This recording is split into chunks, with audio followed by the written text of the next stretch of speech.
Well, hello, this is Mike Goossen, CPA. I'm from Vice President of Entigrity Offshore Remote Staffing, and I'm chatting today with Shawn Parikh, who is also the President of Entigrity Remote Staffing.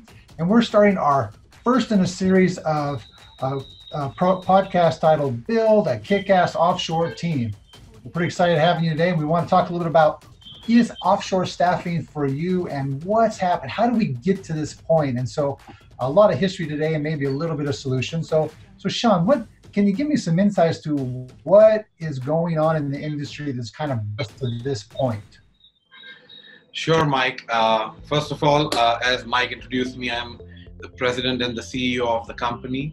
And we have been working together since last couple of years, and it has been great working with Mike. Although we are, I'm out of New York and Mike is in Fresno, California. We started this series, a series called Build a Kickass Offshore Team.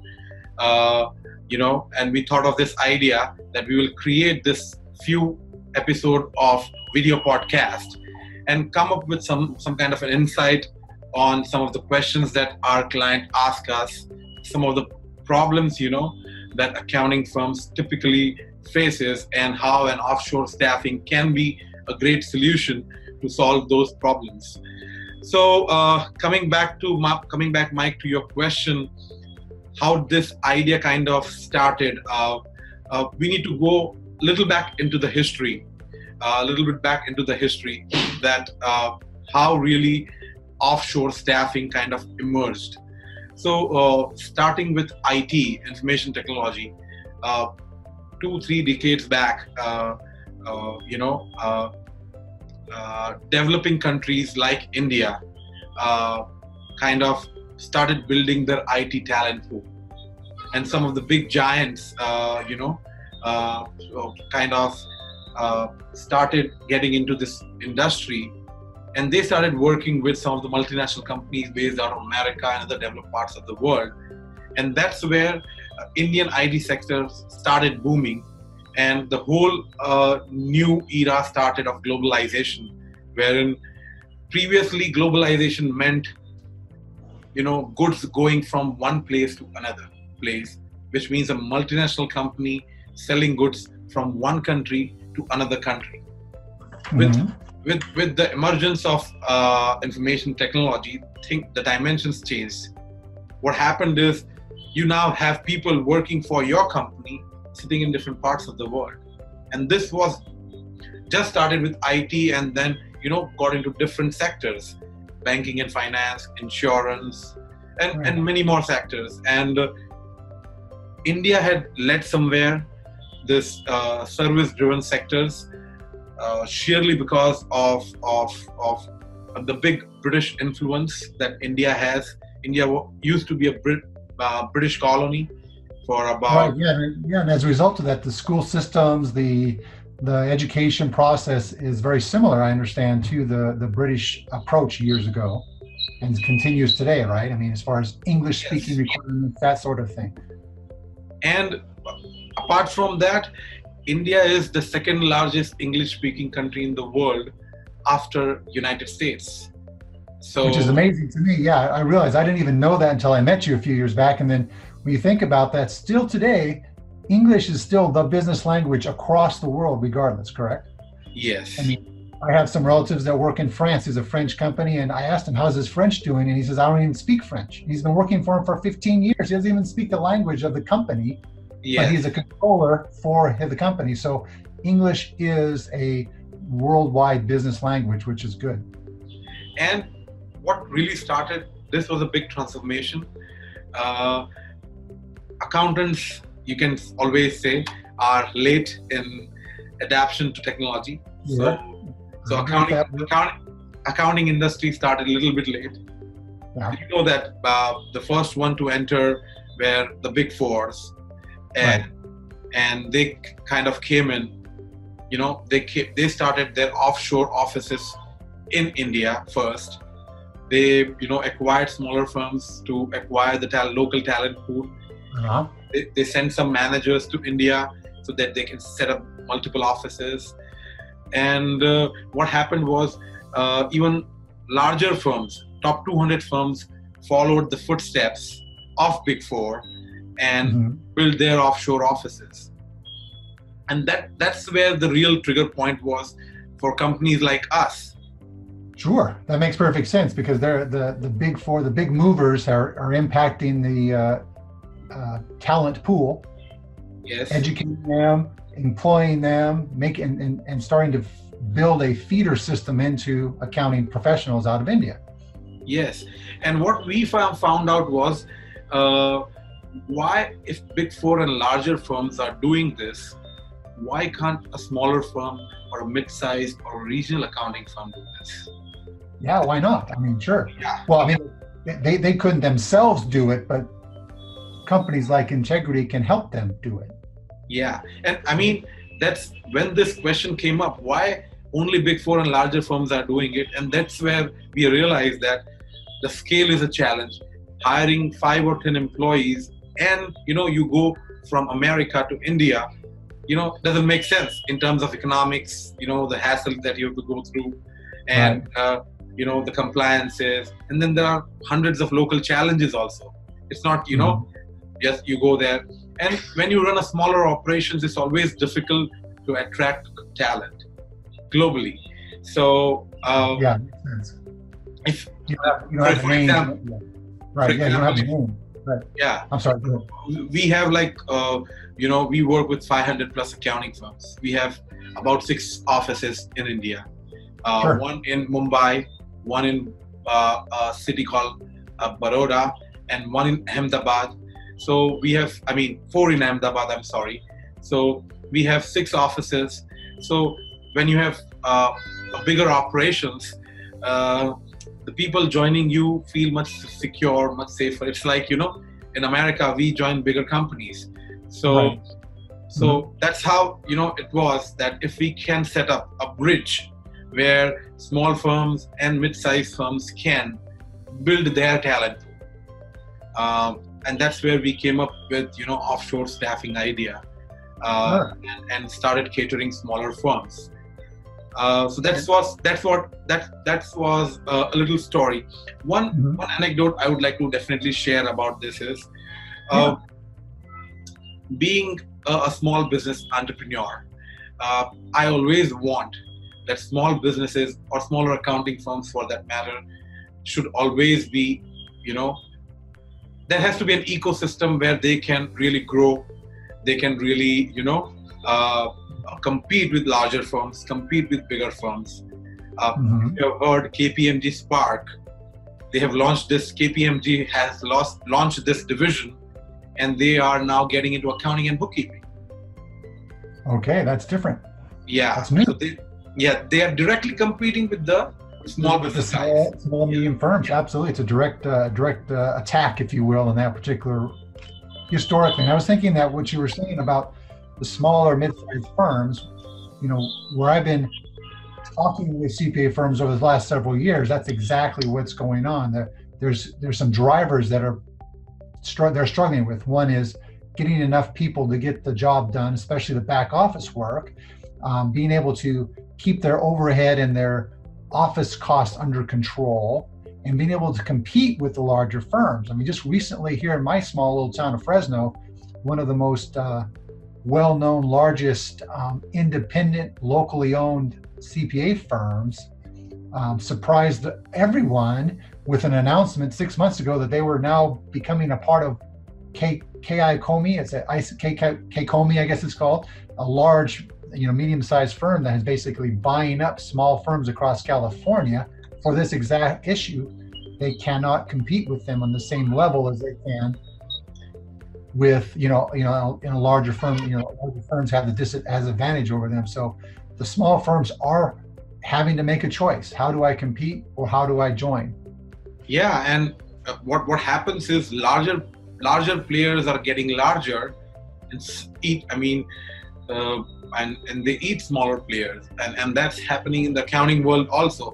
And when this happens, essentially what happens is, at the end of the day, efficiency and uniformity in the business means lesser number of people, and the industry size as a whole may increase in terms of the dollar number, but the actual number of people working in the industry reduces. So Sure. that's never been that would never be a good situation to be for, from a country standpoint, from an economy standpoint. And another example, if I recall, Intuit is starting their own accounting, bookkeeping, and tax preparation business. And I'm not really happy with that move at all, to be honest, because we work with so many small accountants. And today, if my personal opinion is, Intuit QuickBooks is what QuickBooks today is what it is because of small business accountants. Exactly. So I guess the choice has to be made, and so it's kind of interesting dynamic we're talking about here. We're talking about mergers happening, which reduces the number of required employees per se. Yeah. Yet, on the other hand, I'm talking to a lot of firms who can't find good CPAs and mid-level accountants to fill the work they need. So it's kind of an odd happening. They're going both ways here. So we're struggling in that. And I think what we're talking about with the offshore staffing model as an option, it's a very viable opportunity for these small to even sole practitioners to grow their firm with great flexibility. Would you agree? The offshore relationships with our company can generate opportunity that they can't find in other ways. Well, I agree. Of course, we are in business, and I'm going to say yes to that. But that's what we do. We're here to help, right? But more importantly, you definitely. So there are some traditional advantages to this, which means you save money, you hire a person at a lower cost. There are no payroll taxes, no compliances, and there are no overheads involved. You reduce your costs significantly, and there are less number of hassles to go through. But go ahead. Yeah, I was going to say that whole idea of quality of life of a CPA, the culture I'm seeing amongst CPAs, the younger generations coming in, and the old guard like me, I've been in it 30 years going out. When I started in the business, working long hours, putting personal life aside for the firm was what was necessary to advance. Yeah. Nowadays, our younger set, the new generation of employees, and across the board, but not just all industries, but accounting specifically, are looking for a different lifestyle coming into a firm. They're not driven that same way. They're looking for flexibility. We call them millennials. Well, yeah, I don't like to categorize people, but let's just say people between 25 and 40 are they're just looking at life differently. And that's a good thing. And so by looking at other options of how to get the job done, it's important for a CPA firm and owners to look at a different way so that quality of life is a portion. Yeah. So anyway, that's what made me. It struck me what you were saying about what small firms can do. Yeah, and apart from that, essentially, it helps you in building capacity, reducing your workload. That's what you just mentioned. Right. Yeah, that's a quality life part. Balancing work, personal life and professional life. And third, and the most important thing, it gives you a great competitive edge, which people are forgetting, that today, if you want to take more work, you need to think back, that do I have the manpower? Do I have the labor to support? And you are really in the dilemma sometimes that if I take this work and I have to hire a new employee, would I be able to completely utilize that employee? What if this work goes away and this employee remains idle? So this is a dilemma which kinds of, always troubles small accountants that we work with. And, the flexibility that offshore staffing brings in terms of hiring and working, you can hire part-time, you can hire temporary, permanent, you can have somebody full-time exclusive. And then, we also have the most flexible option called on-demand staffing. So this kinds of, takes away most of these challenges of small accounting firms. Lastly, what I would mention is a couple of things. People always have this question, why India? Although we covered a little bit, that it has a British influence, and the schooling and education has British influence. So the quality of education is very high.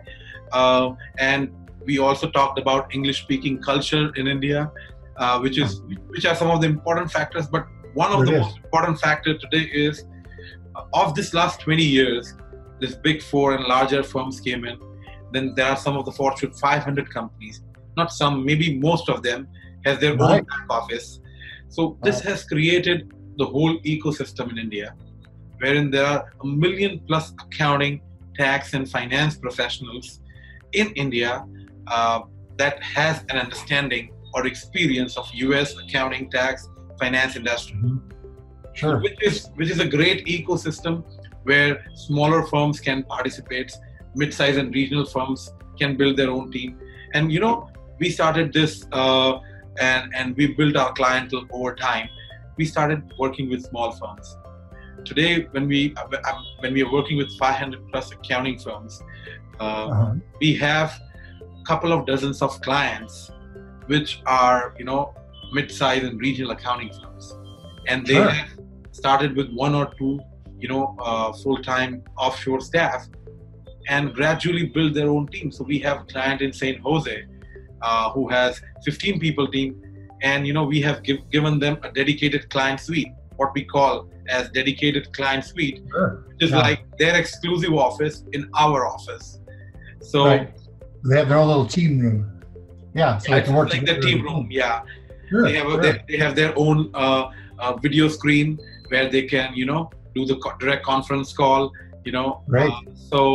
It's like their office within the infrastructure of Entigrity. So that's a little bit of, although in next episode, Mike, we should cover more on, or we should highlight more on why offshore staffing, or the benefits of offshore staffing on the side of, on the 3 tiers of recruitment, retention, and replacement.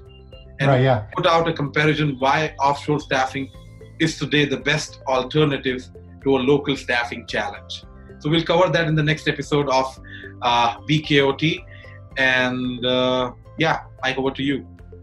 So that's a good point, where we kind of come to the end of our time together today, which is perfect. And so it looks like our next session coming out, the next episode, if you will be more about some of the details, get a little deeper into exactly how it works and what the direct benefits there might be to a CPA firm who chooses to join our firm and work with us in the future as well. So with that said, we'll be doing these podcasts. They'll be available on our website. They'll be available in our YouTube channels, all those type of things, and we'll put the information out where you can find us, so that you can continue to watch and re-watch once you've listened to it, podcast. Yes, and please give us your feedback. We are trying to make this podcast to roll out some insights on offshore staffing for accounting firms, for accounting industry. So please give us your feedbacks. We'll be putting on all social media handles, and the specific transcript to this podcast will be available on our website. So Mike, thanks a lot. It was a nice interaction, short interaction, and hope to continue this initiative of BKOT. Yes, and I don't know about everybody else, but I'm anxious to hear what's coming next. So we'll get together soon. All right.